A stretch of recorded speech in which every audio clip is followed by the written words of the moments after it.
Okay, let's started. Let's open up Unreal.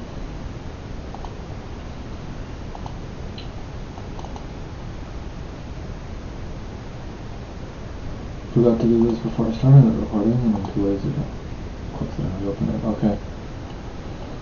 So, I don't have like a recording. I don't have like a list of stuff I added because I didn't bother doing that. I'm sure you can see some of the stuff I've done so far. But this is just going to be like the last update for a while. For anything significant, I'm going to start designing my level after this stuff. Like actually designing it instead of making stuff that I'll use while designing it. First thing I want to go over is that I cleaned up my code. Somebody told me, not code, script. Somebody told me, oh, you have a sloppy script. And I got very mad. So I fixed it. Some cases it's not going to be fixed like this. You can't really fix this. This is the neatest, as neat as it gets when it comes to literally calculating the distance formula. But apparently this is unnecessary. Teresa told me I don't need to do this much dumb stuff for the conditions, so I'll figure that out later. I also found out that apparently my IK here and my turn in place does not really work. I tested it out because one of the things I added was a mirror, and well, the mirror showed me basically that my IK was not working and that my my turn in place was not working either. So not really sure why, because I thought that at first too, and I went thoroughly through the videos I watched to learn these two, and there was no error that I could see. But I don't think it's worth fixing either, to be honest. IK, if in a first-person game, IK and turn in place isn't really the most significant thing. But as you can see, it's a lot cleaner than maybe the last time you saw it. I don't even know if I showed you a significant amount of it. I have all these macros. Well, these existed before. But yeah, I do have stuff like this. I can't really help it here. You know, I can do stuff like that, or I can add some reroutes to make it a bit more readable. But like for something like this, for vaulting, like it's never gonna be perfect. And wall slide, wall run, turning right and left, which wasn't too bad. Well, it was pretty bad actually. This is just a condensed way to look at it. Turn in place, IK, aerial takedown. I did not clean this, huh? Oh, I did clean it. Yeah, reroutes are a bit annoying. They shape weirdly when you're trying to pull them around. Still a bit spaghetti-ish here, but what can you do? I guess I could like copy paste this and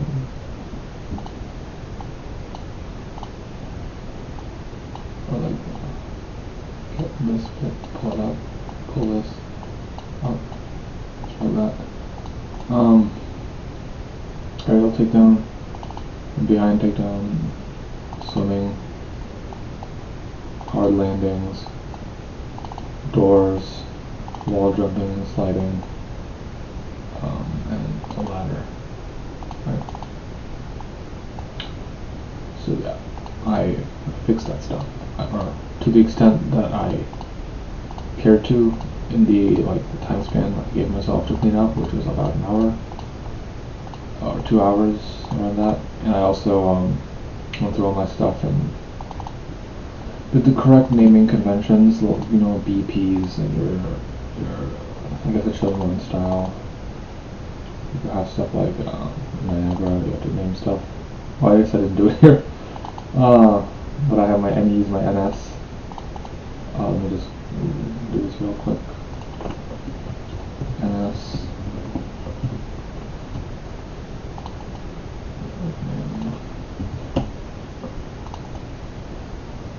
Rename. There we go. But yeah, that's formatting overview. I fixed that stuff. So some of the stuff I added was Firstly, this flashing and pulsing materials. I've been messing around with materials in Niagara, as I'm sure you know. So the pulsing materials, one is pulsing, one is flashing. With the pulsing one, you can see how the difference actually. And you can edit the color, you can edit the frequency in which it flashes, and you can edit the intensity. Well, the intensity is kind of like, it makes it, you know, wider red or a brighter red, stuff like that. And frequency, if you make it high, so it's basically the same as flashing. If you make it low, you can see it's pulsing like flashing. And you can change the color to whatever you want, like to purple if you wanted. But yeah, and it's basically the same thing here, except slightly different. Flashing, don't need to go over that, and the same things are editable. And another thing I added was a black hole. It's not functional as a black hole, obviously, it's just a visual effect. I just thought it was cool and I wanted to make it. So it's a particle system, not a Niagara system. As you can see, it's very cool looking. Made it myself using, well, not I made it using a tutorial, but I made it physically myself. There's a little drag to it, as you can see, pulling particles into it. I can always edit this too, make the color different, make the inside different, all that, or just make it massive, which takes a lot off my computer, obviously. This is a mirror, a very good mirror, which I had trouble with last semester. I was like, how do you make mirrors? It's pretty simple. Yeah. And you can get high resolution depending on like what you do to it. I used a planar reflection on top of in front of a actual mirror material, a mirror materialized cube, and I put a planar reflection in front of it, which you have to enable planar reflections from the project settings. And I guess this also shows, you can see that I have this thing here that follows me. Well, yeah, I just thought it was cool. I wanted to do it. You can make it any color. You can also make it so that this material that I'm walking on changes. Because right now this is basically just a circle. It's a circle, you just can't see it because it's only showing on the lines. You can change the color of it, you can change the radius, you can change the fall off so that it like you can see that it kind of gets darker at the edges. You can change that so there's a greater distance at which it gets large, or a greater distance where it like slowly fades out, and so on. But yeah, but as you can see, my sideways walking does in fact work. My diagonals. I'll talk about that later. Well, yeah, you can't see it now, but my IK did not work, unfortunately. I think it might be due to my camera, but I don't remember referencing my camera anywhere in that script, so. I made my enemy character red just so I thought maybe that'll be good for you know, level designing later. If he's very clear what he is. But that's the stuff, the active floor, you can change all that. It's mostly changeable. I have also added Volumetric Fog, the particle system. Wait, am I recording? I am recording, okay. I would not want to be talking that much if I wasn't recording. Where are you? Oh, there we go. I was inverted. As you can see, it changes colors. I can make it so it doesn't. I can make it so the colors it changes between are different. I just thought it fits with Liam's psychedelia. It'll definitely be fun to mess around with in the level. Television. I remember this being one of the extra credit assignments last semester. We have a television here, and it plays audio and it plays video. So, where is it? I have to get working on that hard landing.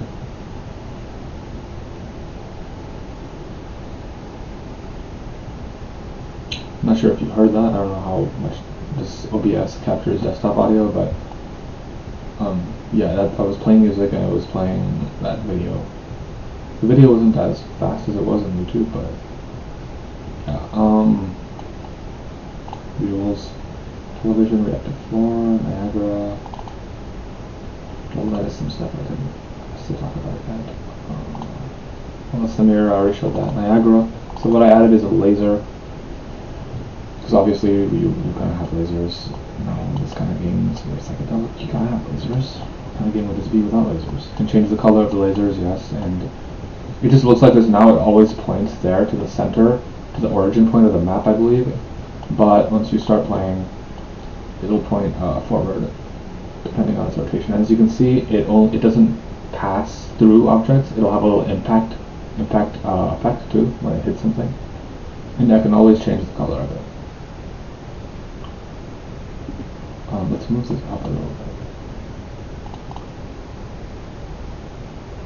As you can see, it has like a little, it's not just a direct laser, it's slightly, it gets cut off and then it slowly opens up again, or it slowly like shoots out again.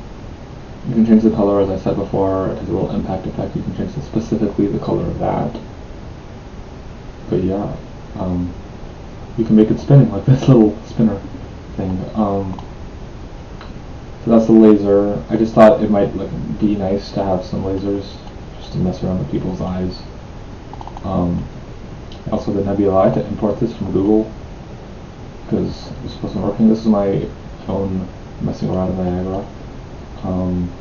For the most part, like, it was supposed to be based on a tutorial, but the guy did not do a very good job of tutorializing, so I made it myself. But yeah, as you can see, you have to scale it very slowly, otherwise it doesn't do very well with it. Yeah, it was gonna be a nebula. I guess it could still kind of be that, but this is a pretty cool effect, I think. Like, it doesn't have to be a nebula, it could be anything. And it definitely doesn't look like one. Yeah, you can see, you can change the particle amount, and the coloring. Coloring is based off of this texture here that I found online, as I said. So it's all editable. Oh shit. Click on this.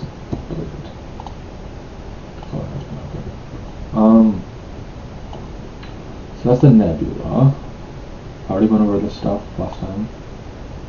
Volumetric Fog, is that all the stuff? I think I had added a mechanic, didn't I? Oh yeah, that was the mechanic. Yeah, that seems like that's all the visual stuff I added, and it's mostly visual stuff that I did this time. Oh yeah, and we have this rotator, which doesn't require any blueprints. You have the sphere, you parent all these things around it to the sphere, and then you added a rotator to it, and then you can like edit the where is it? The rotating movement, yeah. You can edit the rotating movement so that it's, you know, X, Y, or Z. I put it on X. I'm thinking maybe like you'll have players going through platforms like this, and then as you know, it's like rotating, and then they have to like, I don't know, manage. It's like a puzzle, kind of a platforming puzzle.